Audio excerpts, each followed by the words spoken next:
Hello students, इस video में हम एक्सप्लेन करेंगे effect of substituent on acidic strength of aromatic carboxylic acid that is benzoic acid. Effect है ये हम अप्लाई करेंगे ऑन स्टेबिलिटी ऑफ प्रोडक्ट।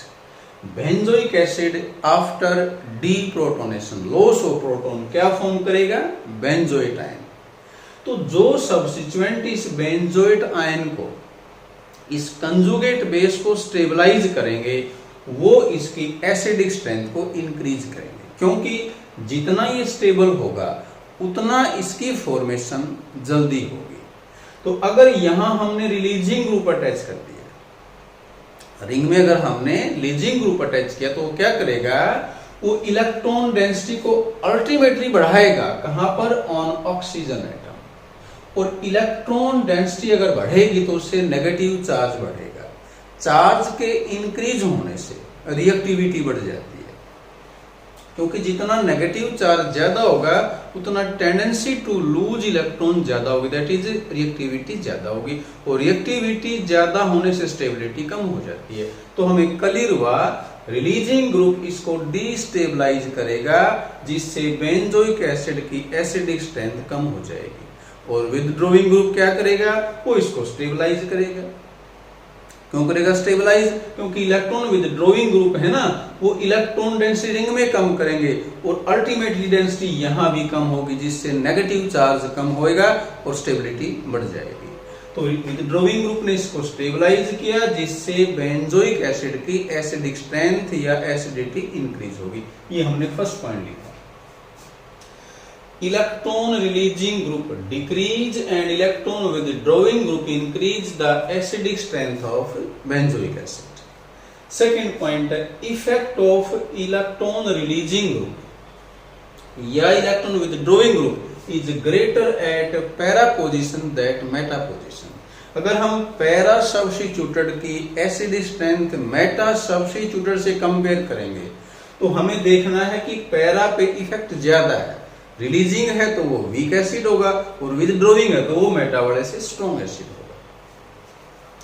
कारण क्या इसका? क्योंकि पैरा पे अगर विथड्रॉइंग ग्रुप है या रिलीजिंग ग्रुप है तो वहां रिजोनेंस इफेक्ट होती है और मेटा पे आई इफेक्ट होती है। और ये हमें क्लियर है कि इलेक्ट्रॉन विथड्रॉइंग अगर प्लस आर इफेक्ट के कारण है तो वो ज्यादा है as compare to minus I effect. यानी कि रिजोनेंस इफेक्ट का इफेक्ट है वो आई इफेक्ट से ज्यादा होता है, इसलिए पैरा पोजीशन पे इफेक्ट है वो मेटा से ज्यादा होगा। और थर्ड इसमें ये एक तरह से एक्सेप्शन टाइप है। Ortho substituted benzoic acid, ortho पे अगर कोई भी ग्रुप आ जाए वो हमेशा स्ट्रॉन्ग एसिड होता है किससे?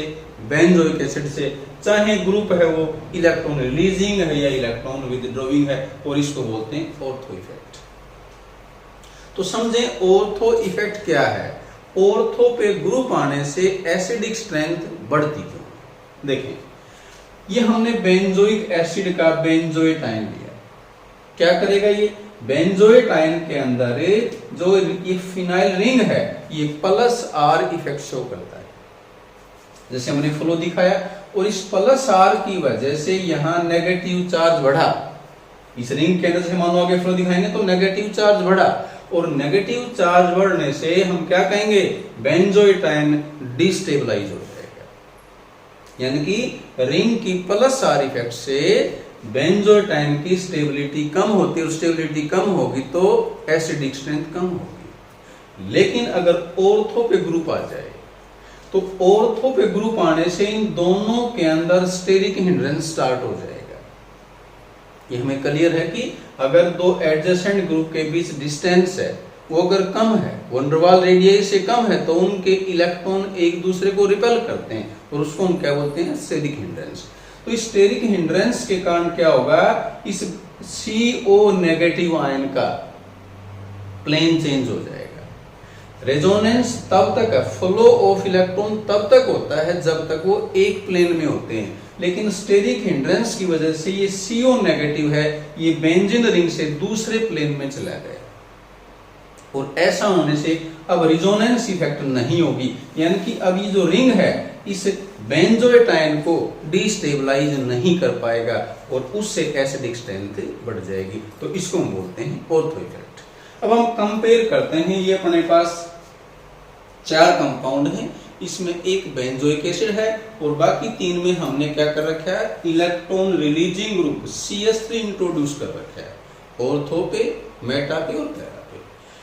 तो according to ortho effect, ortho substituted benzoic acid, common system में क्या बोलते हैं इसको, टोल्विक एसिड।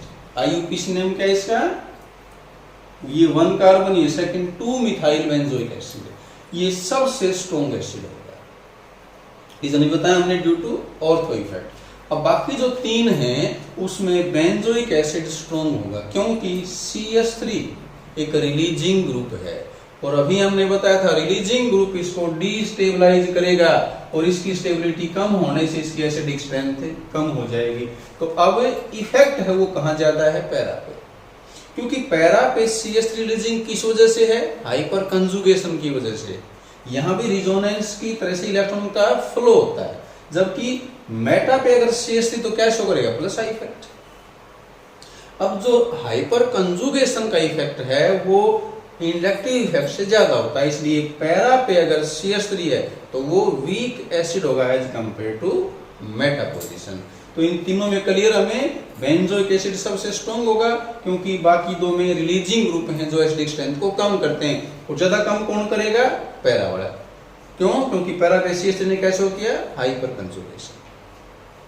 और अगर हम विथड्रॉइंग ग्रुप जोड़ दें तो हमें पता है विथड्रॉइंग ग्रुप एसिडिक स्ट्रेंथ को इंक्रीज करते हैं। तो यहाँ अकॉर्डिंग टू ऑर्थो इफेक्ट सबसे स्ट्रॉन्ग कौन होगा, ऑर्थो नाइट्रो बेंजोइक एसिड। यहाँ हमने विथड्रॉइंग ग्रुप कौन सा लिया है, NO2। एग्जाम में जनरली NO2 का ही क्वेश्चन पूछा जाता है। उसके बाद क्या होगा इसमें, अब क्योंकि विथड्रॉइंग ग्रुप है बेंजोइक एसिड के अंदर, तो पैरा और मेटा स्ट्रॉन्ग होंगे किससे, बेंजोइक एसिड से। और पैरामेटा में कौन स्ट्रॉन्ग होगा, पैरा वाला, क्योंकि पैरा पे जब NO2 है तो क्या शो करेगा, माइनस आर इफेक्ट, जबकि मेटा पे क्या शो करेगा, माइनस आई इफेक्ट। अब क्योंकि माइनस आर इफेक्ट माइनस आई से स्ट्रॉन्ग होती है, इसलिए para nitro benzoic acid stronger है इससे मेटा नाइट्रो बेंजोइक एसिड से। तो ये हमने इफेक्ट ऑफ सब्स्टिट्यूट कंप्लीट किया।